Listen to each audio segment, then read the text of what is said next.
We'll have the Pledge of Allegiance. Please stand. I pledge allegiance to the flag of the United States of America and to the republic for which it stands, one nation, under God, indivisible, with liberty and justice for all. Thank you for those in the live audience tonight, and welcome to Focus on Norton, a series that we have been sponsoring with Norton Republican Town Committee. I'm Paul Ruazzi, who is the chairperson of the committee, Norton Republican Town Committee. The Focus on Norton's goal has been from the get-go to inform the people of Norton what is happening in their community by inviting as guest speakers those people who are charged with serving our community to come and tell their story. This event can be viewed on local cable TV, for those of you not at the live audience here, via the video menu on the Norton Media Center website. Tonight we're honored to have Norton State Representatives Jay Barrows and Steve Howard. Norton has two state representatives, with precincts 1 and 2 represented by Mr. Howard, and precincts 3, 4, and 5 represented by Mr. Barrows. Jay Barrows also represents the town of Foxborough and 4 precincts in the town of Mansfield. Steve Howard represents the towns of Rehoboth, Seekonk, and 2 precincts in the town of Swansea. Always wanted to know where that was. Jay Barrows was first elected in 2007. He grew up in Mansfield. His mother was the first woman to own and operate an insurance agency, and the torch was passed to Jay, where he became president of the agency in his hometown of Mansfield. The agency has stayed in the family, where 3 generations of Barrows family members, which include his 3 children and his nephew, are working at the agency today. Community has always been an important part of the family, and Jay has served as past president of the Tri-Town Chamber of Commerce and served on the Mansfield Housing Authority from 2004 to 6.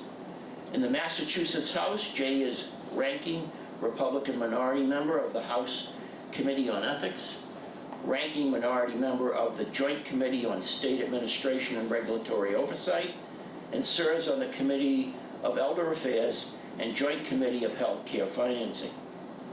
Steve Howard was first elected in 2011 and is a dedicated public servant for over 30 years. He's an advocate for accountability, what I have been told, and business owner, and a 3rd-generation Seekonk resident. He's a graduate of Boston University School of Management and was previously elected and served 2 terms on the Seekonk Planning Board, 1 term on the Seekonk Board of Selectmen. He is a ranking Republican minority member of the Joint Committee on Transportation and a member of the House Committee on Ethics, the House Committee on Steering, Policy and Scheduling, the Joint Committee on Consumer Protection and Professional Licensure, and the Joint Committee on Telecommunications, Utilities, and Energy. We're very fortunate to be represented by 2 dedicated public servants.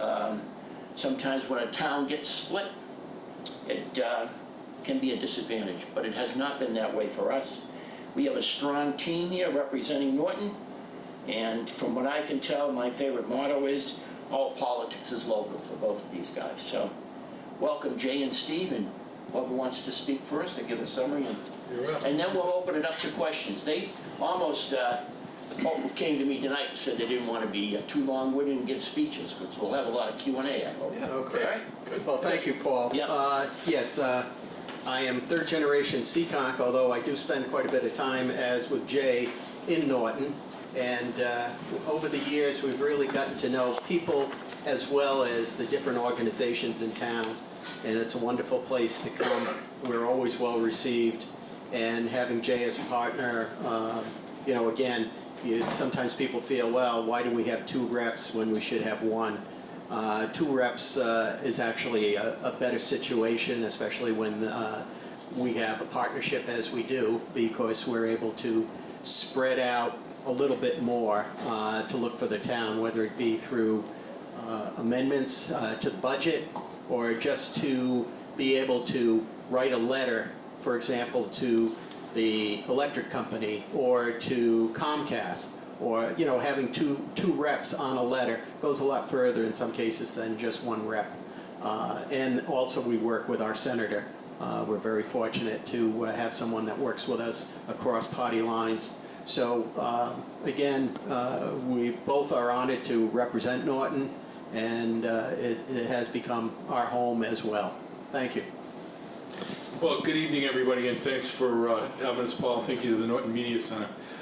It's truly been an honor and a privilege to represent Norton for 17 years. And I got to tell you, Norton has really come a long, long way in that period of time. We've seen the high school remodel. We've seen work go into the middle school. We've seen work go into our roads. 123 finally, with the help of Representative Howard and the Transportation Committee, screaming at people to get that thing done, to see the development that's gone on 123 and 495, just truly amazing. The work that we're doing now with the Housing Authority, we got that tied into sewer. That was a big, long, drawn-out project, but it got done, which is going to allow us to create more housing for our seniors and our members of our community. So we've been at it a long time. Mike Units, the town manager, who I think has been here, I'm going to say 9 years. Mike has been truly an amazing asset to the community. Very conservative guy, really understands the budget stuff, really has been a great cheerleader for industrial development, which we've seen, which has helped us in the last 17 years climb our industrial tax base up significantly, which has allowed us to do some things like the new senior center, like the work that we did at the high school with the track, and the work that's getting done throughout town hall. Really truly amazing. So Norton has been, in terms of my relationship with our Chamber of Commerce, everybody goes, can we do something in Norton? When we have prospective businesses looking, tax rates really favorable. So it's been a great run and a great partner with Mansfield. The two other towns I represent, Mansfield and Foxborough, to see how they all get along, and they really cheer each other on, because what's good for Norton is good for Mansfield and Foxborough and vice versa. So it really makes a huge difference. So we're really happy to be here. Go ahead. I would just like to add, Jay touched on working with the boards in the town. And for us, it's been a real pleasure, especially the Board of Selectmen, in the past when we've been able to do some tax credits for businesses. And we're talking about clean businesses that have come in to Norton, especially in the industrial park. We have Al Nylam. I always have to think Al is on the lam from New York to get that name straight. And we had the beverage company, Horizon Beverage, that came in. And all these companies that have come in have created a lot of jobs.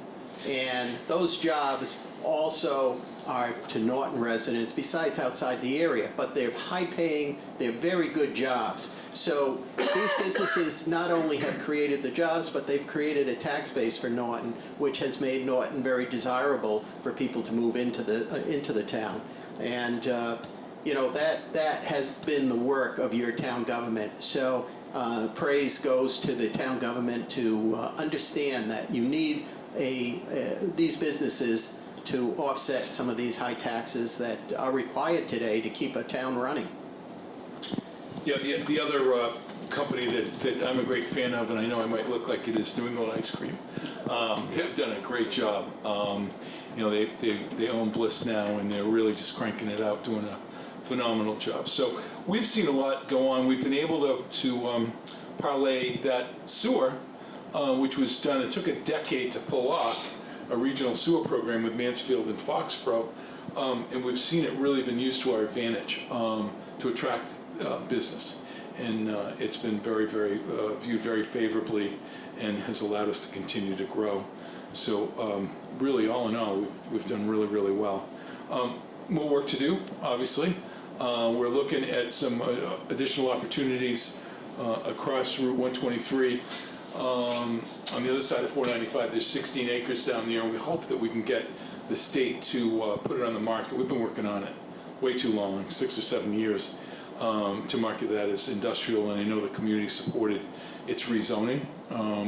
be a great spot. We've spent all that money on infrastructure, traffic light signalization, sidewalks, and so forth. The other thing that's going to happen sooner than later, again, taking a long time, is the bike trail.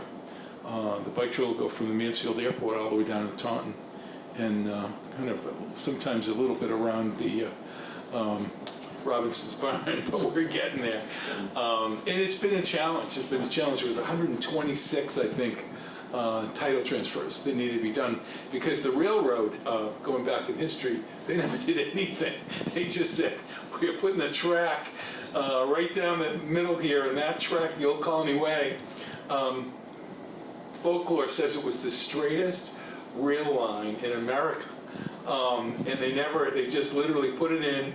They didn't do anything correctly with, deeds and so on and so forth right away. So they just put it in. So I know Mike Ewan probably got a little bit more gray hair when he found out they had 126 folks that they had to deal with, and folks were all paid for their land and so on. So it was a pretty fair deal. But we're excited about that, and that came from a grassroots effort that Steve and I heard about, and we had some friends at MassDOT and said, this would be a great idea, and voila, it ended up in the Federal Transportation Plan, and then it got passed, and then we're getting the money.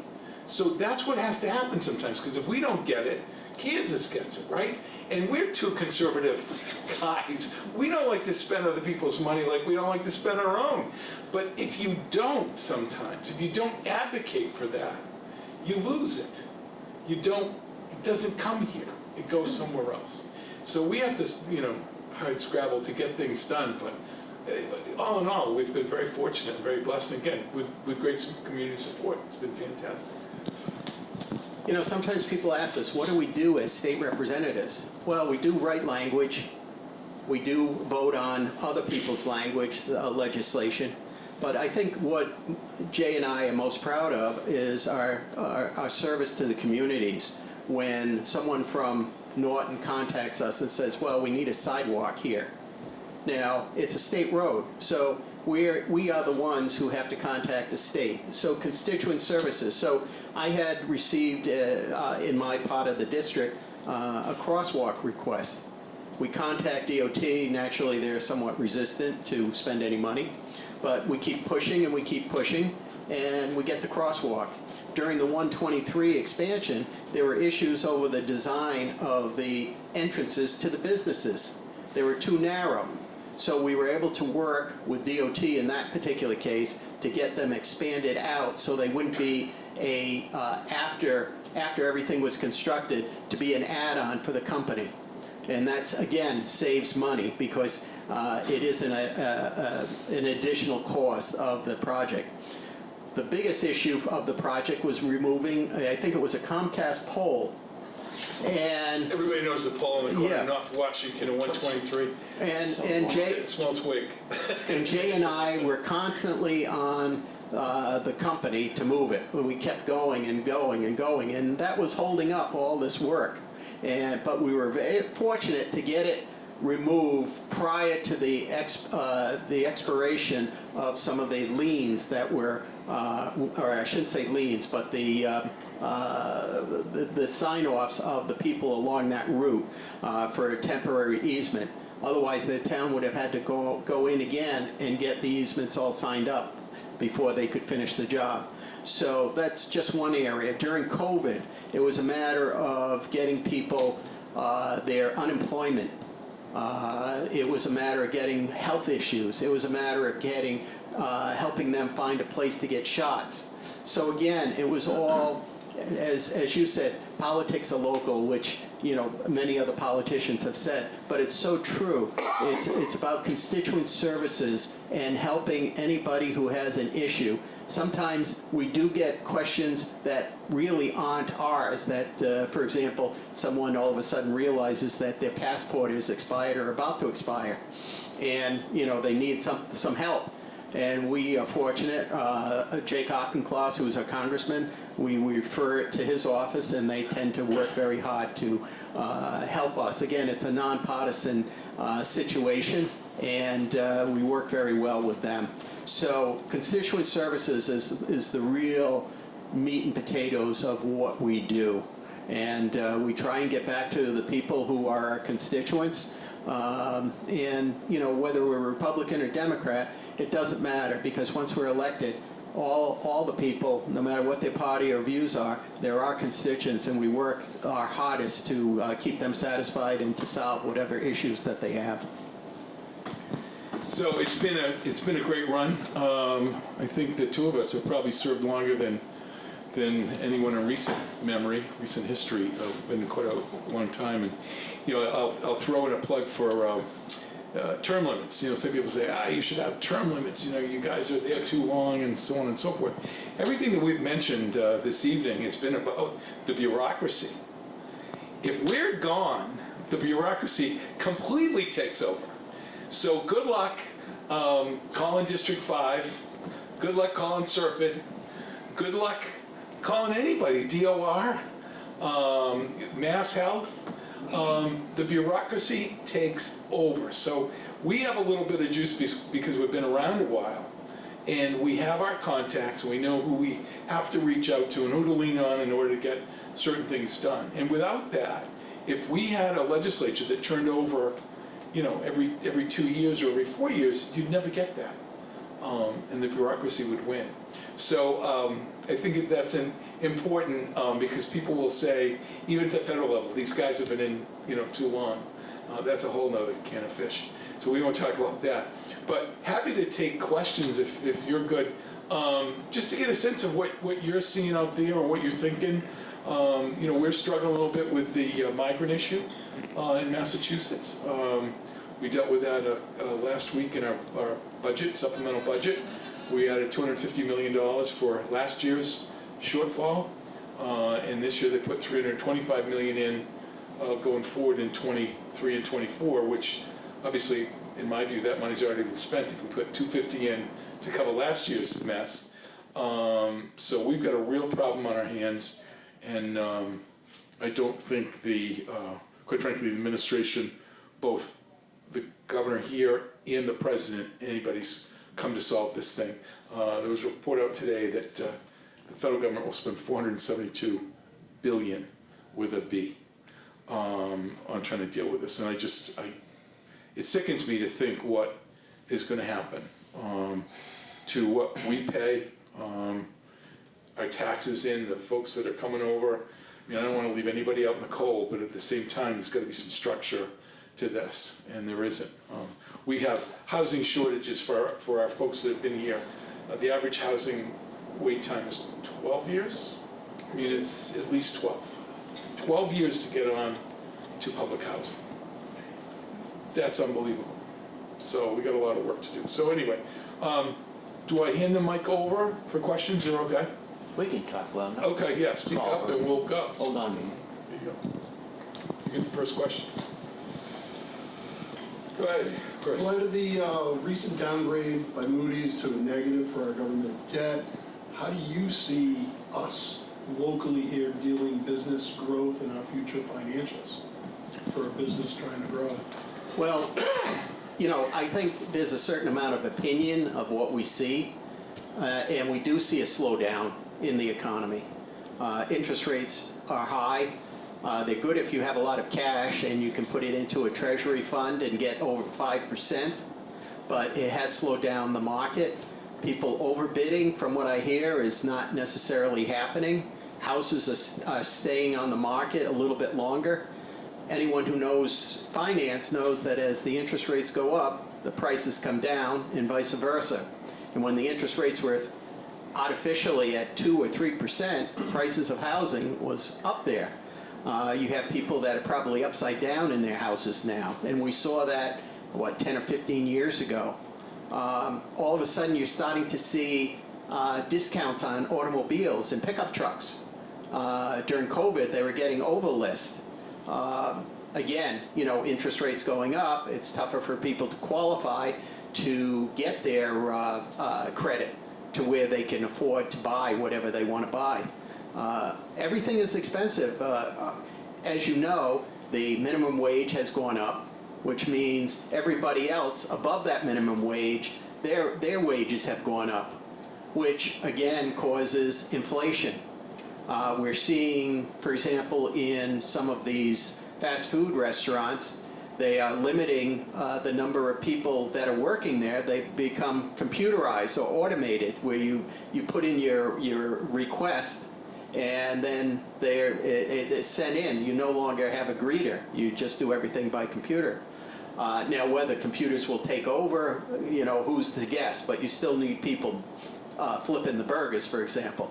But you go into restaurants, there's still, in some cases, a waiting line because they can't fulfill the orders. They don't have enough people, dishwashers, they don't have enough waiters or waitresses, they don't have enough cooks. And so you look at the restaurant and you say, well, it's half empty. Well, it's half empty because we're still having a problem for getting people to work. And I think the COVID created a problem where people were happy receiving a check and sitting at home. And I think we're starting to see, as they say, the roost of this happening. People are very slow to get back into the work environment, but the inflation has caused a lot of things to slow down. And at the same time, you have a lot of companies that are still looking for employees, and they can't seem to find them. So I am very conservative right now on my view of where the economy is going. We also have external issues of the wars going on across the world right now, and that's causing issues here, whether it be energy issues or just just how people are acting. So I have concerns, and I would recommend to people to have a nest egg, if you will, to be careful, because we're going into the winter, we're going into a new election season, going into next year, depending on who gets elected. And it's a time which I just am a little nervous, and I hate to say that, but that's just my opinion of an old man viewing where things are. And I'm older than him by 4 or 5 months, so I guess I'm really old. We're going to continue to work real hard to try to, attract folks to come to Norton, right? Again, we've got a phenomenal tax rate, very, very competitive. We've got some opportunities with property around the community that could be developed. Not only for housing, but for commercial development, industrial, commercial, and again, clean industries. We're hoping that we could land an island in that business of manufacturing. It's one of the first ones to come out of Cambridge, so that's really good. And without them, we wouldn't have seen the progress we've made in the last 4 or 5 years with things that have been added and done in the community. So that's big. We have, Steve and I were involved with Wheaton College, just added a nursing program to their cadre of majors. And in September, they'll have 45 new nursing students that will be with them for 5 years, prove their salt, if you will, and then we can grow that program. So I think Wheaton, because healthcare is truly a growing industry with all of us baby boomers, we're going to need more. We've seen physical therapy spots open up in the 3 communities that I represent, doctors' offices, mental health providers. So I see that industry growing. Sturdy is just breaking ground on Thursday for a new facility they're putting in. They got to figure out how they can't lose $25 million a year each year since COVID. Jay, what is that, an expansion of the hospital? Yeah, not an expansion of the hospital, but outpatient services. Outpatient. Yep, over on Park Street. So they're coming, and Sturdy's a big employer, one of the biggest employers in our area. So hoping to be supportive of that effort. And there are enough workers. I really believe that if we can get them to work. You're correct, Stephen. But with what we've got going on at Bridgewater, we've seen a bit of a change in attitude. Southeastern Regional VoTech, they're producing some great students out of there. These kids are ready to go, electrical, plumbing, carpentry, mechanical. I mean, they've really, really improved their game. So I think when you look at the assets that we have in this area, our transportation system, our train service out of Mansfield, that folks from Norton are certainly welcome to use, our bus service out of Mansfield for the Blue Apple bus to get to and from Logan on an express basis. We've got a lot going for us, and I know, we're far enough away from New Hampshire that we're not affected, and we're close enough to Rhode Island where we're competitive. So I think that that's going to help us, continue. But we got to keep working with our Chamber of Commerce, with Mike Units and others here in the community to continue to attract folks to come and take a good look. Jay brought up a point about Wheaton College, and under the previous president, they came to us as representatives because they had a state charter. And in their state charter, they were only allowed to give a Bachelor's of Arts degree. And in order to have a nursing school, they needed a science degree. So that was what we worked on. We had to file legislation. We had to push to get the legislation accepted. And then once it was accepted, then Wheaton is now able to offer this course of nursing, which will benefit all of us in the area, especially the local hospitals, because as we learned through COVID, there was a shortage of nurses, and every little bit helps, whether it be from Wheaton or from one of the other schools that offer nursing programs. So Wheaton is a very important aspect, or a very important draw for Norton as well, because Wheaton is very well known, and it does bring in money into the community when they have their parents' weekends and things of that sort. So we were very proud to be able to get that through, and it was a lot of work, and hopefully we'll see the fruits of the benefits of that hard work. Steve, I had an opportunity to talk to the admissions people at Wheaton, and everybody's saying, when's that path going to be done? Wouldn't believe how much interest it is for kids at the school. They want to use that path. Yeah. And be participating. Right. And, it comes up all the time. Well, it's a great school, great opportunity. I look at the investment that Wheaton's made over the years in both housing, the Mars building that they built, that's probably 12, 13 years ago. Again, life sciences, it's equipped, it's ready to go. They have been working with our high schools here in town and others to draw students in and kind of do that kind of switch back and forth so people can use the facilities. So we're pretty happy with how that's gone. And I know you had admissions and the new president come in and speak to this group, which was very enlightening. So we want to keep that open. That was the first. Yeah. Yeah, absolutely. There was a right boundary. Right. Well, and we need to take those boundaries down. We need to take it down on a lot of things. And I think that's one of the things that we try to work on, is making sure that people know each other, and wherever we can introduce and make something happen, make it happen. So it's all been good. Knowing your neighbor. Yeah, exactly. Anybody else? Yeah. Last month we had the superintendent in and explain the budget and everything. Looking for an opinion, not necessarily a criticism. One of the stats that she mentioned was about 40% of the budget goes to special needs of the school budget, which represents 500 students out of the 2,900. I think my numbers are about right. I know there's always been an issue. Interested in your comments about what's the future. At what point do we cap? Do we not cap? Do we go after federal?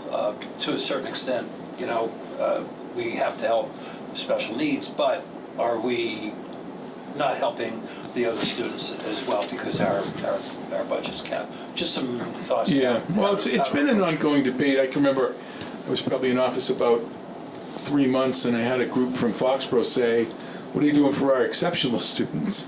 I mean. Good question. I get that question from my son out in Alaska. He's got a couple of bright kids, and I go, "Dad, they're going faster than the rest of the class. What do we do?" And they don't have the money to send the kid to private school. It's a challenge. So, I have I have four kids, and then I got 10 grandkids, and I probably should have been on an IEP, but I wasn't granted the opportunity. But all of them have got an issue. Now either we've been great at diagnosing these things, or we have failed, and I'm going to get in trouble for this, so I'll just say it, but we failed to teach resiliency. I think and it's my group of parents, every kid got a trophy, and,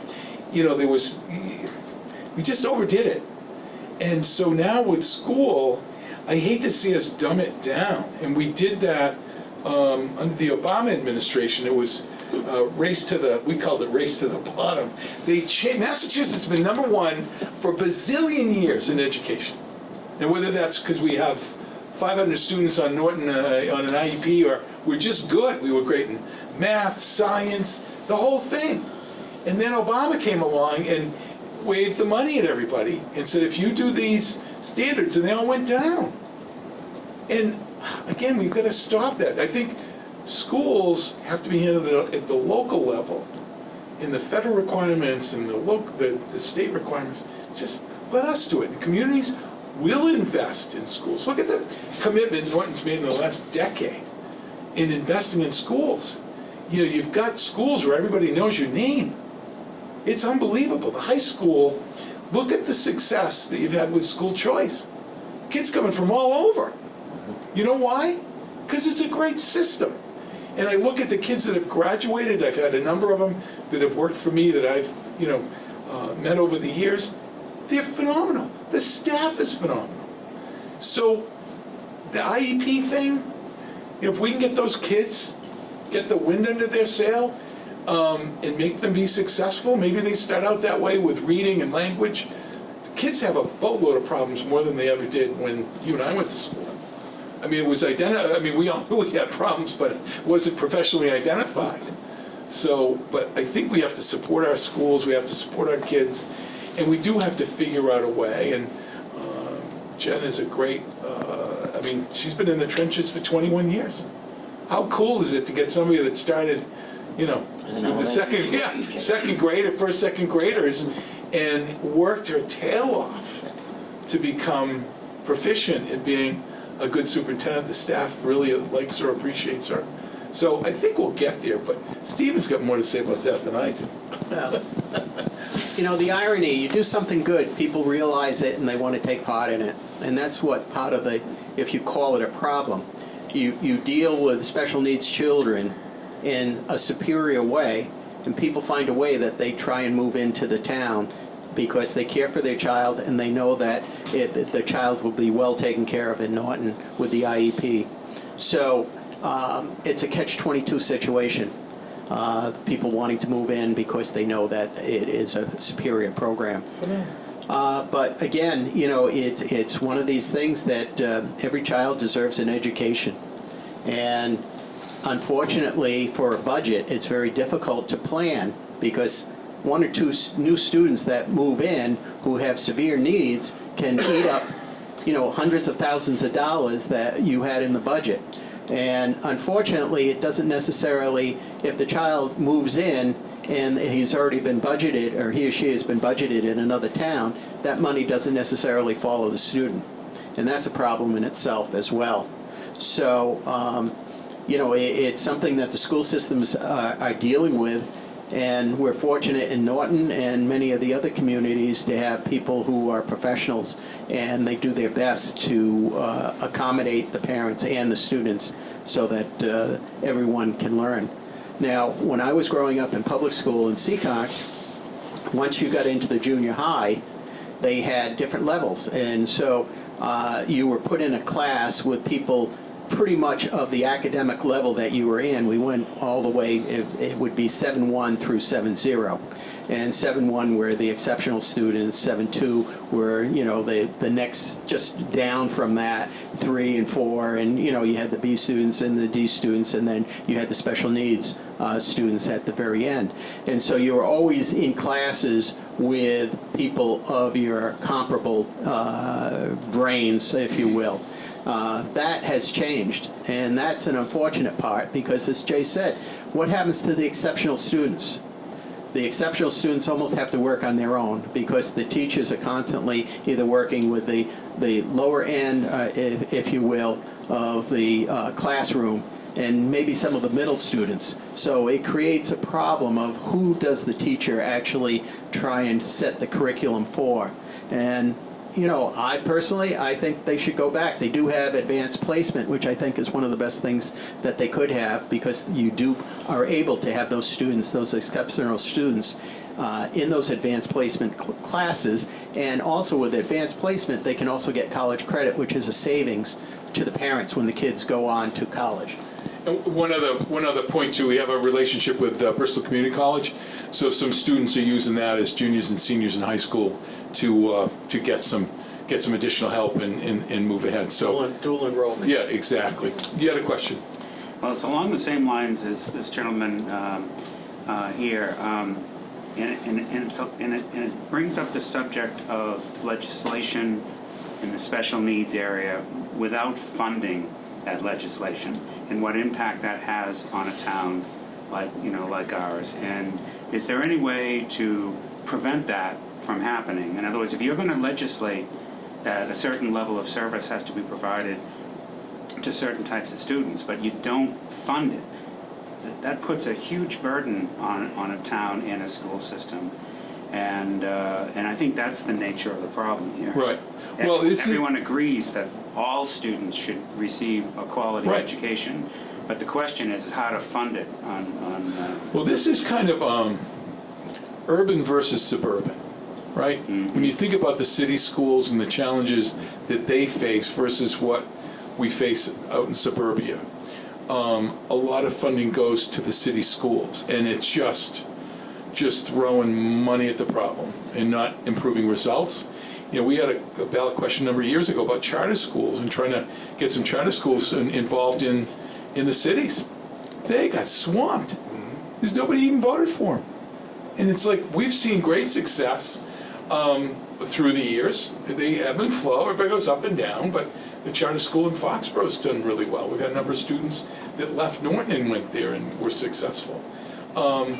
You know, we've tried to do some things with the circuit breaker. We've tried to do some things by giving the schools more money to help offset that. The circuit breakers, you spend more than, I think it's $75,000 per student, you get reimbursed the following year. And it's a little tricky, but you know, I've been doing this for 17 years, and I've seen the schools in our area, which I obviously care the most about, continue to perform. And somehow we get it done. And it's not always about the money. It's about the staff. It's about the parents. It's about the parents parenting, right? Being involved in their students' career in school, being supportive. All of those things matter. The money thing we'll figure out somehow, you know, the battles between the municipal government and, you know, the guys plowing the streets and fixing the roads and the schools, saying they need, you know, more than 70% of the take, and back and forth. But I think the communities in general that have been successful have been those that view that municipal school budget as one, right? And we have an obligation to both sides, our seniors, our youth, you know, and so on and so forth. So I think the money eventually, you know, washes out, but it does pose some challenges. I wouldn't want to be superintendent. And even, you know, I talked a little bit about the migrant issue. The superintendents, fortunately Norton did a phenomenal job. Early adopter at the extended stay, there were 27 rooms that were leased out for migrant families, and we have currently 3 students in school. We can handle that, right? That's okay. But you go to Foxborough, there's 48 students in school. You go to Foxborough, there's 440 people living in the Comfort Inn. That's got its own challenges.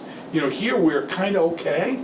For now. You have some kids who haven't started school yet. Right, you've got a lot of kids that are in early intervention programs with Kennedy Donovan and other, you know, migrant families, along with Head Start that we have over in Attleboro.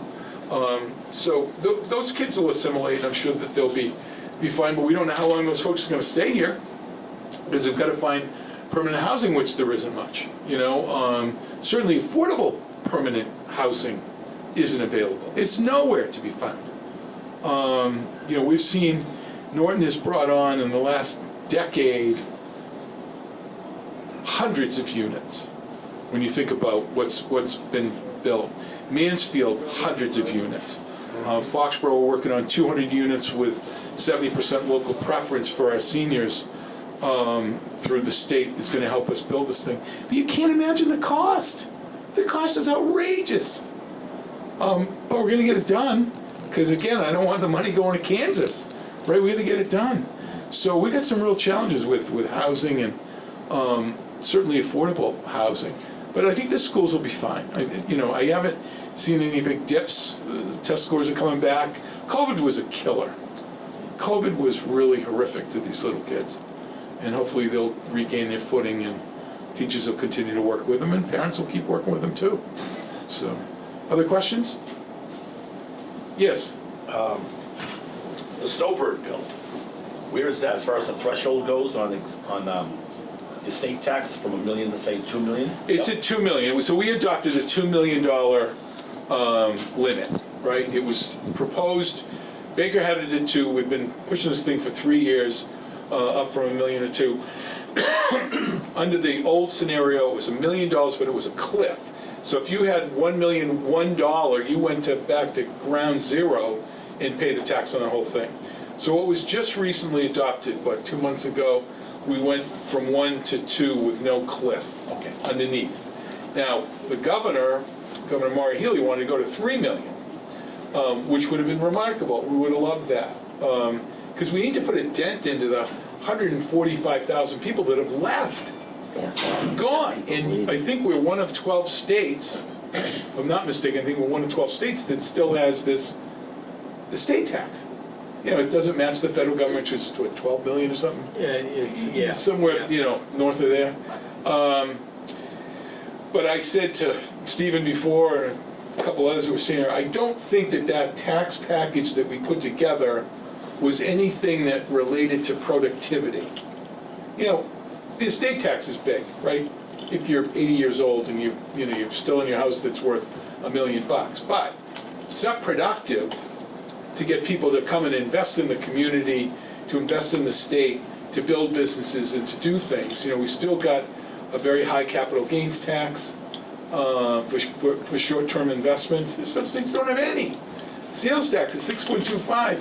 I don't want to be a predictor of doom, but if we end up blowing through this money, which I think is going to be $1 billion to $1.5 billion on the migrant issue, again, we're not seeing it here, but around the state, it's a huge problem. And if that continues, what's the easiest solve to raise money? Hit the sales tax. So hit the sales tax 0.75%. I don't want to be the predictor of that, but that's the stuff that will happen. And then watch the flow to New Hampshire, watch the flow to Florida, Tennessee, Texas. Because what we learned in COVID is we can all work off of a rock. And I have the insurance business and I'm blessed. My kids are there. I can go work off a rock if I have to, right? If I've got access to my systems and, all the other stuff that carriers have, I don't need to be, I know everybody loves to see me. Paul loves to stop in.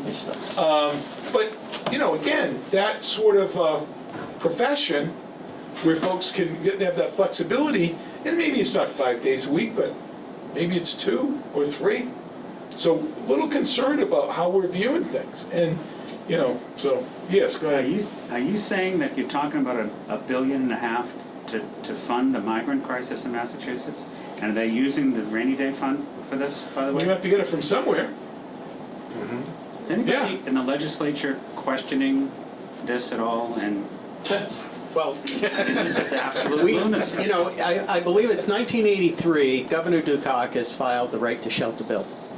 And I think the intention back then, before any of these... Before the miracle in Massachusetts. Yes, the migrants. Those of you might remember. I think it was intended for Massachusetts residents. So in this bill that was recently passed, which Jay and I voted against, which had $250 million going to... Last year, to cover up for last year. We had an amendment that one of our colleagues from our caucus put in that you would have to have 1 year of residency, and to prove 1 year of residency in Massachusetts. that got shut down. It was across party lines, and so, our colleagues across the aisle, they want to just continue with the flow of where we are. And it just did not make a lot of sense. Again, I think the intention of that bill was for Massachusetts residents, but it was an oversight in, they say the devil is in the details, and it's the truth. And in this particular case, we were trying to correct it. And what I find most interesting is that you have the governor who wants to put this cap, because we've capped out of what we have availability, and yet people of her own party, they sued her, and they complain about that she's putting a cap on it. But, these people aren't inviting these migrants into their homes to stay with them. It's costing the taxpayers of Massachusetts a lot of money, as Jay has alluded to. And we don't see an end in sight. We can only do so much. So here's my math, right? You're gonna flip this state red? What's gonna happen? Can we do it? We can start right now tonight. Here's what I do my math. Where our revenues are down from July 1, 350 million, right? So they set a consensus revenue, and so we're minus 350. We took 250 million and threw it in to cover 22 and 23. So Chris, do the math. 350, 250. What are we at? 600 million, right? Now we put 325 in for this year. In July it started. We put 325 million in. It's November, so we probably paid bills up and through. We probably take 60 days to pay. So we paid them through September. So that, I swear that money's probably already gone if we chewed through, an additional 250 on top of the 350 million that we had the year before. So it's got to be well over $1 billion. There's no way it can't be. And again, the 7,500 max isn't talking about the people. That's families, and this is what the game they're playing is. They're just talking about families, right? Women, pregnant with children, young children, all that. That's that category. But there are over 45,000 people in Massachusetts right now. That's not that 7,500. There are males coming. If you have, quote unquote, look it up, put it on the internet of things, and say, what is the eligibility for Mass Health? Mass Health covers over 25% of our population for their health plan. And it's very good coverage, and it's income-based, and it's subsidized depending on what you earn. And I think it's the largest part of our budget. Right. The Mass Health definition is you are eligible immediately for health coverage if you have the intention of staying in Massachusetts. It doesn't say anything about residency. It says if you have the intention. And that's a fact. And when you look at what we spend of our $55.98 billion budget, $56 billion, and we're almost half of that is for healthcare. It's not sustainable. And healthcare trends still running 6, 7, 8, 9, 10%. It's just not sustainable. So, is it $1.4 billion? I don't know. We can kick it around next year. We'll come back and see what it is. But I know it's going to be over $1 billion. And the feds are talking about $472 billion. That's a lot of money. So, anyway, any other questions? So now we're probably gonna. Yes, go ahead. So now I'm going to bring it down a little even more. So I've lived in Massachusetts my whole life. And of course, as a Republican, I've got roots here, but I'm always planning my escape. Yep. And it's tiresome, right, to see every radical proposal, probably get the numbers wrong, passes 135 to 22. You guys probably know the exact number. Well, we're 25, we're 24 now. 25. Okay. So, and look at how unusual it is for us to have two Republicans Two of us, here. So yeah. it's strange to talk to the two of you guys about this, but do you see any hope for the Republican Party, or are we getting even more radical? Is Massachusetts going to become California, be unsustainable? And should I move to St. Croix? I've often thought of why Massachusetts has turned the way it does. And I think part of the reason is you have to remember, when it comes to education, people come to Massachusetts. We have all the universities, all the best universities. And if you look at our legislature, a lot of our colleagues are not homegrown. They came to school here, they Yeah, I met bet. their wife Really? or their husband, Yeah. and a lot of them From have, Chicago. well, very good. Right. And you'd be surprised how many have never had, if you will, real-world experience. They've worked in government their whole life, so they don't know what it is to go without a paycheck, so that way you can cover your health paycheck. I had a business for 35, 40 years. I was in heavy construction. And, you know, sometimes at the end of the year, when it came time to pay the insurance at your slowest season, all of a sudden now you're either borrowing money out of your personal funds or you're going to the bank and you're going without a paycheck to make sure your employees are paid and your bills are paid. But, you know, some people have never experienced that. They think the government is a printing press. And that's part of the problem. We also see money, we have all these organizations, these nonprofits that get money from the government. And many of them do the same thing. And they all have expenses of a director, and they have all the people that work with them. And you could see that, well, maybe they could consolidate and just have one organization.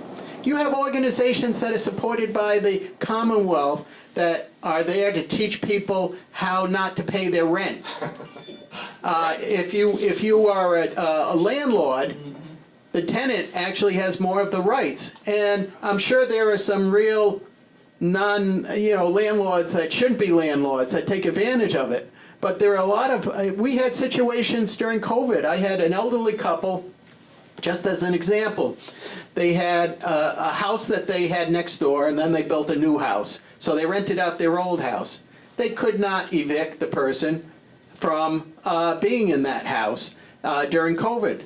And they were losing money. They still had to pay taxes, and if they had a mortgage, they still had to pay the mortgage, yet they could not get this person out of the house, and that was their added income. Now, that's just one example. Now, you have big companies, that's a whole different ballgame, but for someone that has 2 or 3 units or something, it's almost impossible to make any money on these units because of the way in which these, if you will, there are some tenants who know how to scam the system and make it so you almost have to buy them out to get them out. And that's not right either. It's not fair. But getting back to your original point, can Massachusetts get back? I don't know. I mean, it just seems in some ways that we're past that point of no return. 25 out of 160 in the House. Now it's 24. One of our colleagues just ran for an open seat in the Senate. So now it's 4 out of 40 in the Senate. We hope we can retain the seat. We did have, what was our number up to at one point after the election that I came in? 34. 34. But in order to have a government that works correctly, you need to have veto power. And what do we need? 51, I think? And 51 for me. 51. So, you know, as Republicans, I tell people the only real power we have is we can make a horrible bill less horrible.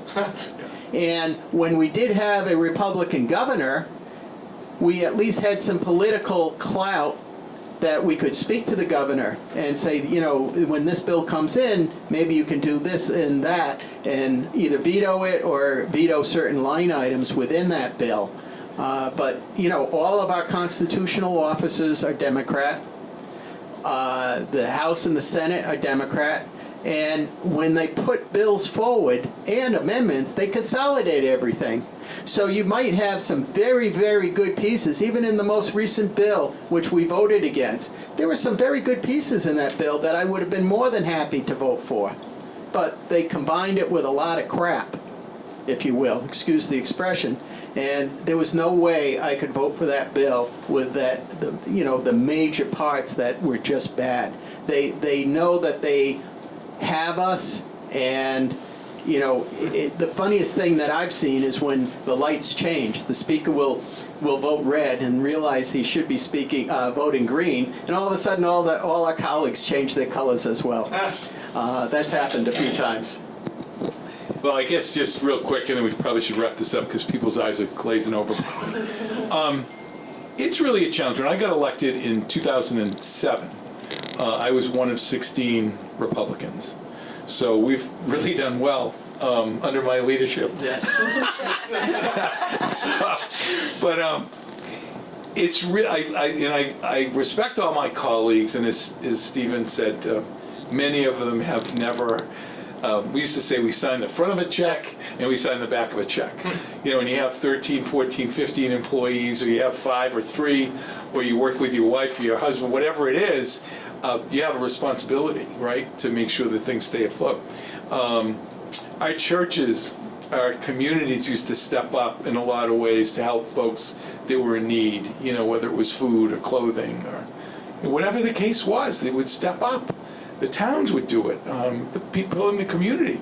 Now it's like another program. We've got to have another program. And I was laughing the other day when we had the sub-budget, which ended up, we talked about the 250 million, but actually it was 2.4 billion was the total allocation. The place came alive. The State House came alive. There were 158 or 159 reps that were in the building. And the building came alive. There were people, there were lobbyists, there were groups from all over the place.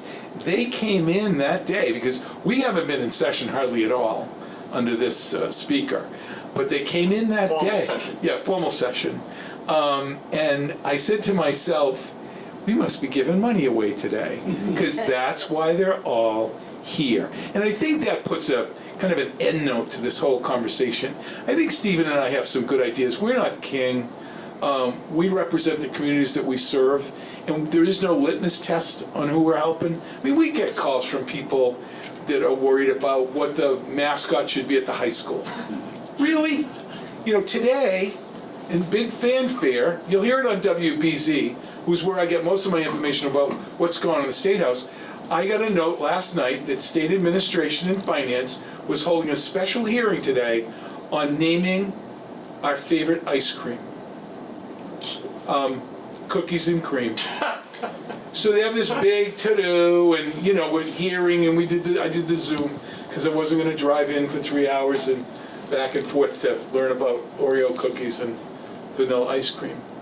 But we have people that are struggling right now, that are living outside, that are living at Logan Airport, that are living in, you know, in town halls or at the front doors, that are hungry. We have people that are getting dropped off at hotels with nothing. When I say nothing, I literally mean nothing. We did a drive in Foxborough to help those folks that landed at the Comfort Inn. We had a specific list of items, you know, little food pouches for the little kids. These kids are 6 months old. If anybody's had a baby and knows how, when they get hungry, they make a lot of noise. And these people have nothing. And we just keep letting them in. And, you know, God bless us, I guess, but at the same time, wait for the state to come by with the food? That wasn't happening. That was putting out the call at 3 o'clock in the afternoon when we find out that these people showed up, and responding within hours. Diapers, food, formula, whatever it was. But this is the stuff we're going through, and it's horrifying. Jay, But do we win? I don't know. Jay, both of you talked around the edges, but this idea of common ground, your colleagues on the other side, you guys talk to each other, or is there any? Yeah, we do, but they are under the power and persuasion of the Speaker of the House. Yeah. And when when they say you'll end up with a basement office right next to the door that's open 365 days a year, you will. And so occasionally we'll have a couple of brave Democrats who will always be backbenchers, never move up under anybody's leadership. I can name them. You know, they're a lot of times they're with us, but their constituents, a lot of these younger folks have won by combining all of these special interest groups, so that the Democrats win in a primary. As Republicans, we don't have the horsepower to beat somebody in Somerville. Not happening. Chelsea, don't think so. Right? Medford, no way. So we can maybe field 20 to 25 candidates. And if they get painted as, our weakest link, whatever Republican that is in the United States of America, that's what our press views us as. No, that's right. It's a lot that we're fighting. Are those communities taking the lion's share of the migrants? And at some point, will the No. who's taking the lion's We share? are suburbia. Suburbia, because we have the motels. Do you know it? We have hotels in Mansfield because of why? Because we have the second largest industrial park in New England. That's why they're coming. And then we have hotel operators that go, gee, I can have 100% occupancy at $147 a day At the rack rate. and $37 a day for food. You take the Holiday Inn or the Envision or whatever it's called in Bay Road in Taunton, they rented the whole thing. And there's 300 rooms. And they got it with an annual renewable lease for 9 years. So what is that? There's nothing temporary in that. So if I made my reservation for the Army-Navy football game, You're all, You're out of well, luck. see, that's a true story. you can stay at my house. Yeah. But when you look at that, that's the new public housing. Yeah. And so if we don't put a cap on, which it sounds like we're not, with what the House funded the other day, and we take over the Heinz Convention Center or what, it reminds you of the floods in New Orleans that, Superdome, the Superdome, right? And then- I mean, you can't do that. And then, you're talking about getting them work and work permits. I mean, it'd be wonderful. I know that there are a lot of farms, for example, in Rehoboth, that would love to have people working on the farm, as an example. But many of these families that are coming in, single mothers with little children, they can't go out and work because they have to take care of their children, and there's no daycare. So I think maybe only 15% has applied for to try and get work permits to be able to work. But how are they going to be able to work? Maybe they can work in the hotel that they're staying at, but I just don't see it. In the child care thing, my kids, my grandkids many were in child care. And my adult children, their eyes water up when they talk about it. How much it cost? Yeah. $600 a week? They just look at that and go, what do we, and I swear we used to have the countdown when the kid turned 21, right? Party over, they're gonna be, flying the coop. Now it's as soon as they get to be 4 years old, because they go into the pre-kindergarten program. Well, my kids are struggling right now between both have to work, both professional, they both spend money like they're making it, but, the daycare thing is a big problem. And as soon as the kids hit 4 years old and get into pre-K, which you and I all, thank you all very much for paying for it, for the schools to offer it, they're relieved, because now for the next 12, 13 years, or 14, that youngster is on the dime of our society. So it's a real challenge. So I don't know what we're gonna do.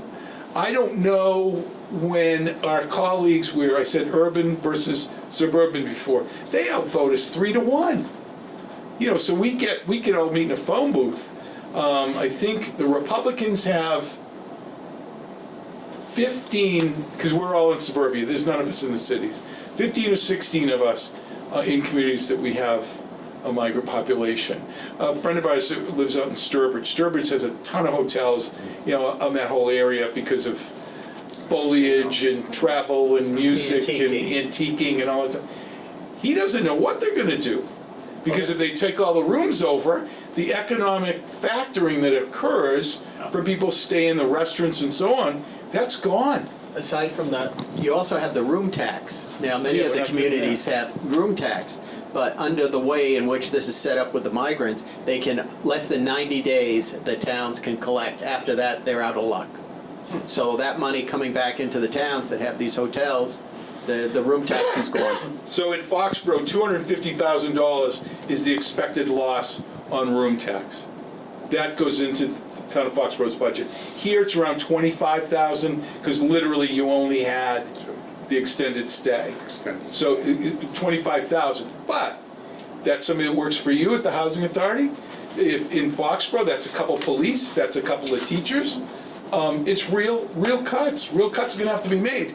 And I filed an amendment to the thing that, what he called the piece of you-know-what, last week to say. I shouldn't have used that word. That's right. I'd love to see the Department of Revenue calculate the loss to the communities in the Commonwealth that are hosting, how much they're gonna lose from the room tax. And they're defeated, because unlike an attorney, if an attorney asks you a question, he always knows the answer that you're gonna give. They didn't want to go through the math because they didn't want to know how much money the towns are losing as a result. And, again, if they're throwing the money around, they ought to make it whole for the communities that count on that, because and we do it, we see it all the time. When we get grants for a community, $5,000, $10,000 for this, that, or the other thing that maybe we're working on something special, communities are very appreciative. Thank you, because we didn't have the money, right? They wouldn't have the money to do it otherwise. So it's a real challenge, and I hope that others will wake up to the fact that it's going to affect them, because maybe it won't on the housing of them on a temporary basis, but the way this thing is set up, these folks are supposed to find a place to go, and they will be supported by the state of Massachusetts up to $43,500 for rental support, housing support, over the next 3 years. So it boils down to $1,250 a month, which in my economic pea brain means rents are going up, right? You've put a higher demand on something we don't have a supply of, the rents are going up. Do your colleagues, I'm sorry, I shouldn't ask too many questions here, I apologize, but I'm all fired up now. Your colleagues went to great extent to deal with the snowbird issue by raising the estate tax limit, right? Yep. They don't seem to understand. They're not looking at California, they're not looking at New York, they're not looking at Illinois, they're not looking at all of these places that are losing their residents. It's not the estate tax that's going to cause the flight. It's this issue that's going to cause the flight. But we saw that in the election last Tuesday. It was, a good friend of mine ran as the Democrat who's state rep, and of course Peter Durant, who ultimately won as a Republican. But John Zlotnick that ran, I said to John, you couldn't have picked, as a Democrat, you couldn't have picked the worst time to run because of the migrant issue. Yeah. Because of the issue around the Army-Navy game. I mean, that got national attention. The issue around taxes, this House and Senate, who they don't get along, spent 3 years messing around with a tax thing that nothing changed realistically from 3 years ago. They wouldn't pass it. They wouldn't pass it. Well, they weren't going to be passing it because the original tax bill or tax savings bill came from a Republican governor. Right. And they wanted to save it so that the Democrat governor would get the credit for lowering certain taxes or raising the cap on the estate tax. So we should probably say good evening, and then if you want to talk after we can. And I'll say to both of you, don't give up, okay? No, please Stay don't. with it. Well, there's a song, Don't Give Up. you're right in the camera way. Oh, I'm sorry. I think you can see that Jay and I are very emotional. Yeah. And we really care about the communities and the well-being of the families we represent, not only in Norton, but throughout the state. And it's all about, trying to make it so people can afford to live and live with their families and go out and go to the movies or take a trip or do all these things that families should be able to do, but they're so strapped with what the bills that they have to pay, especially, when it comes down to heat, electric, we have some of the highest rates in the country. And so, we're constantly working for the constituents of our communities. And, we're so honored to represent Norton because of the people that make up And with that attitude, we'll win a few elections. There you go. Let's do it. Thank you, everybody. Thank you. Thank you.